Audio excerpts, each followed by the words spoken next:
Europe 1.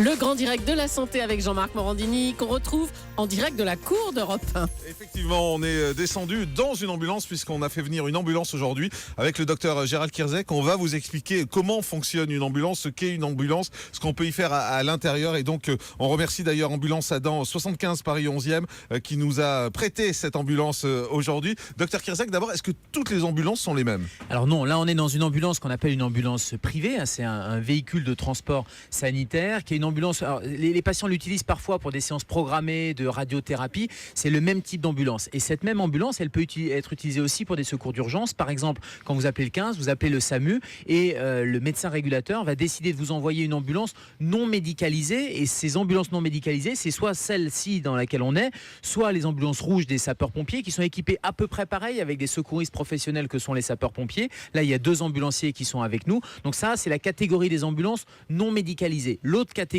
c'est la catégorie médicalisée. C'est ce que je fais au quotidien. C'est l'ambulance de réanimation ou l'unité mobile hospitalière. C'est le SAMU. C'est une ambulance avec une équipe médicale, un médecin, une infirmière ou un infirmier et un ambulancier à l'intérieur. Mais ça, c'est pour les interventions médicales lourdes. C'est l'hôpital qui se déplace quasiment au chevet du patient. Donc, ce que vous nous dites, en fait, c'est que l'ambulance dans laquelle on est correspond grosso modo à une ambulance des pompiers. C'est à peu près le même dispositif. Alors, c'est le même dispositif. C'est pas le même volume, c'est pas la même couleur, mais c'est à peu près la même chose. L'idée étant que les pompiers interviennent plutôt sur des secours d'urgence sur la voie publique et les ambulances vont être envoyées sur des secours d'urgence à domicile par exemple. Mais encore une fois, c'est le même type d'équipement. Donc c'est un équipement qui est standard. Alors là, je suis assis sur un brancard parce que c'est une civière, c'est un brancard, une civière qui va être sur roulette, qui va pouvoir être à la fois portée par les 2 ambulanciers ou mise sur roulette et qui va permettre d'aller brancarder un patient et de l'amener un patient qui ne peut pas marcher par exemple, sachant que vous n'allez pas monter des escaliers. Donc juste devant nous, il y a une chaise pliable que les pompiers, les ambulanciers privés, que nous au SAMU on utilise aussi, qui est une chaise qui va permettre de descendre des étages avec quelqu'un qui peut être dans des conditions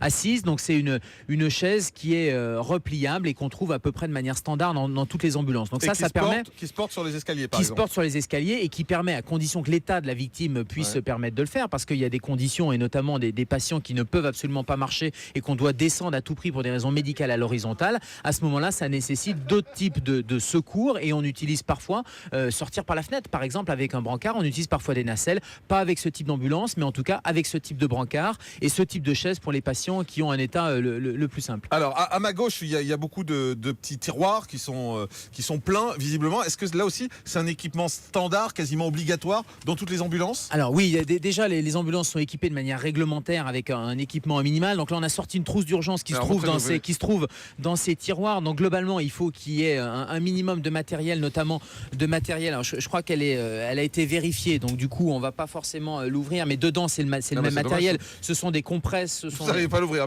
Bravo le docteur. Parce que heureusement qu'on n'est pas dans une urgence. Ça y est.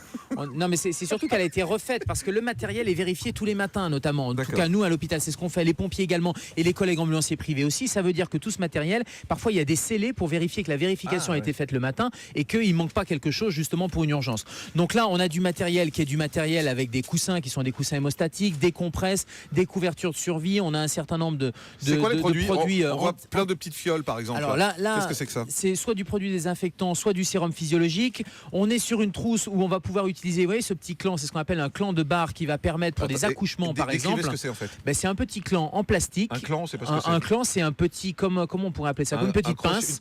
Comme une petite pince qui permet sur des accouchements, par exemple, de clamper. C'est pour ça qu'on appelle ça un clan, de clamper le cordon ombilical. Donc ça, c'est dans cette trousse. On a après des choses qui sont plus standards, des sparadraps, des compresses, comme ce que vous pouvez avoir dans vos trousses et dans vos pharmacies à la maison. Et je rappelle que vous pouvez nous suivre en direct sur europe1.fr, bien évidemment, pour bien voir ce dont parle le docteur Kierzek, parce que c'est pas toujours évident. Continuez dans la description. Alors dans cette trousse là, je découvre cette trousse parce que c'est celle des collègues ambulanciers. Il y a du sucre, oui, parce que imaginez un patient qui a un malaise hypoglycémique, qui est diabétique et qui a un malaise hypoglycémique, vous allez pouvoir le resucrer avec ces morceaux de sucre. Donc voilà ce qu'on trouve aussi dans cette trousse. Et quelque chose d'extrêmement important qu'on a dans la trousse, qu'on a dans l'ambulance, ce sont des gants pour protéger évidemment les soignants. C'est important d'avoir une paire de gants qui est une paire de gants là, non stérile. Il y a plusieurs paires, donc des petits gants. Et là, s'il y a un conseil à avoir, c'est de l'avoir dans votre, non pas ambulance, mais dans votre voiture. Par exemple, d'avoir ces gants à l'intérieur de la boîte à gants, ça peut servir à beaucoup de choses. Mais il n'y a pas de désinfectant, par exemple? Alors, les petites fioles, il y a du désinfectant. On a ça c'en est, par exemple. C'est de l'antiseptique non coloré. Donc, on peut avoir différents conditionnements. Là, c'est un conditionnement individuel. Parfois, on a des plus grosses bouteilles. On a des bandes de gaz et on a un petit stylo pour aller vérifier, parce que ce qui est important, c'est que ces ambulanciers, ces collègues ambulanciers qui sont la première unité envoyée, mais c'est pareil pour les pompiers, vont ensuite passer un bilan médical, c'est-à-dire qu'ils vont examiner la personne, le malade ou la victime. Mais c'est des médecins, les ambulanciers? Non, ce sont des ambulanciers, c'est un diplôme d'état d'ambulancier. Ils sont secouristes professionnels et ils vont passer un bilan, c'est-à-dire qu'ils vont prendre la tension artérielle. Donc on a dans cette ambulance un tensiomètre qui va permettre d'avoir une tension artérielle. Ils vont prendre le pouls et avec la petite lampe que j'ai là dans la main, avec cette petite lampe, ils vont par exemple faire un premier bilan neurologique. Ils vont regarder si la personne ouvre les yeux, si les pupilles sont normales, réactives, symétriques. Autant de petits éléments qui seront transmis au médecin régulateur. Et en fonction, le médecin régulateur va dire vous allez pouvoir transporter à l'hôpital tout seul, ou bien on va vous envoyer une équipe médicale. Voilà, si vous nous rejoignez sur Europe 1, je vous rappelle qu'on est dans une ambulance au pied d'Europe 1. On est en train de vous faire découvrir et de voir ce qu'on peut trouver dans une ambulance. On est en direct là. Docteur Kierzek, ils peuvent aller jusqu'où les ambulanciers dans leur intervention, justement? C'est-à-dire, ils sont capables de voir si un patient va bien ou pas, mais ils peuvent aller jusqu'où?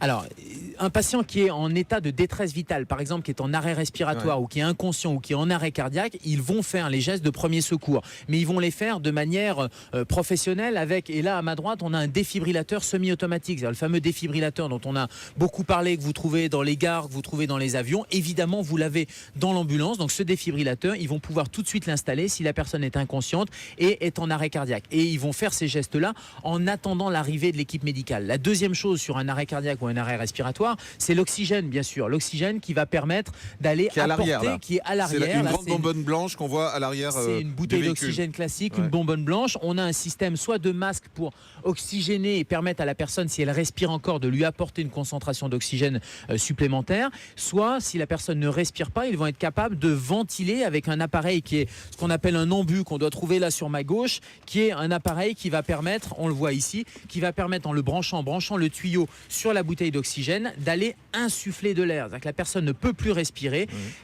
Un des ambulanciers va faire le massage cardiaque, va mettre le défibrillateur et l'autre va aller insuffler de l'air. Donc c'est pas une intubation parce que c'est pas une équipe médicale, donc c'est pas un tuyau dans la gorge. Ça ils n'ont pas le droit par exemple. Ça ils n'ont pas le droit parce que c'est réservé, c'est un geste médical ou les infirmiers anesthésistes. Mais par contre ils vont mettre un masque et ils vont permettre de ventiler la personne. Donc ça permet de gérer les très grosses urgences en attendant l'équipe médicale. Les très grosses urgences, c'est quoi? C'est l'hémorragie, c'est l'arrêt cardiaque, c'est l'arrêt ventilatoire. Donc là, il n'y a pas de médicaments, il n'y a pas de perfusion. Ils ne sont pas habilités à poser des perfusions. En revanche, ils peuvent assurer les premiers soins avec déjà du matériel qui est performant. Est-ce que dans une ambulance, tous les produits sont toujours au même endroit ou alors chacun s'organise comme on veut? Est-ce que n'importe quel ambulancier qui rentre dans une ambulance sait instinctivement qu'en haut à droite, il y a tel produit ou pas? Il y a un ordre ou pas? Non, il n'y a pas un ordre. Les ambulances de pompiers sont généralement standardisées. Les ambulances de réanimation ne le sont pas toujours. Et cette ambulance-là, vous voyez, je la découvre, Jean-Marc, aujourd'hui avec vous, mais j'ai été capable de regarder l'ambu parce que d'un seul coup d'œil, quand on a l'habitude, j'ai trouvé tout de suite l'ambu. Je sais que le défibrillateur est sur ma droite. Juste derrière, il y a un aspirateur de mucosité. On n'en a pas parlé, mais c'est quoi? C'est une aspiration parce que ça permet sur quelqu'un qui a les voies aériennes encombrées. Si vous êtes à main nue, quand on dit de mettre en position latérale de sécurité, quand vous êtes dans la rue tout seul, c'est pour éviter que la personne, la langue chute à l'arrière-gorge ou qu'il y ait un vomissement par exemple dans les poumons. Donc on tourne la personne sur le côté. Évidemment, les ambulanciers sont équipés avec du matériel et ce matériel, c'est cet aspirateur. Juste un mot rapide sur les tarifs parce qu'on a en face de nous les tarifs, c'est des tarifs standards ou en fait ça dépend d'une ambulance à l'autre? Là on voit par exemple prise en charge 64 €, kilomètre de 19, c'est partout pareil ou c'est... Alors il y a des tarifs qui sont des tarifs qui sont remboursés par la sécurité sociale. Donc, et puis une partie qui est prise en charge par la mutuelle. Ça c'est pour les ambulanciers privés. Les pompiers c'est un secours gratuit et le SAMU c'est une facturation sécurité sociale qui arrivera dans un deuxième temps. Très bien, merci beaucoup docteur Kierzek, merci une nouvelle fois donc aux ambulances Adam 75 Paris, merci notamment à Johan Vergne pour nous avoir amené cette ambulance ce matin. Je pense que ça a été très intéressant, très pratique pour nous tous de savoir. Moi j'étais jamais rentré de ma vie dans une ambulance, donc c'est une première et j'ai bien découvert ça. C'est ça.